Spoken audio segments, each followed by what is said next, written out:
4. Listen to a talk about how to maintain cultural identity abroad. Decide whether the following statements are true, T, false, F, or not given, NG.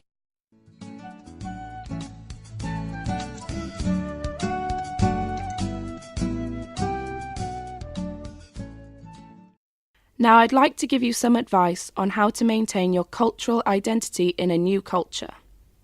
Well, first of all, I recommend that you keep in touch with people you know back home. Staying connected with your family and friends helps you too feel part of your native culture.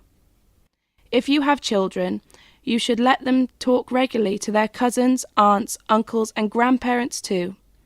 Today, modern technology like the internet and instant messaging have made long-distance communication faster and more convenient than ever before. Secondly, it's a good idea that you try to cook traditional food frequently. The taste and smell of your favorite dishes from your home country can bring back good memories from your childhood or the past.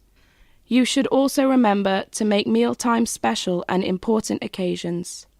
If you're a parent, you can involve your children in cooking. They may find the cuisine of your country or origin fascinating. Shopping for traditional food, cooking and sharing recipes can also help to connect the different generations.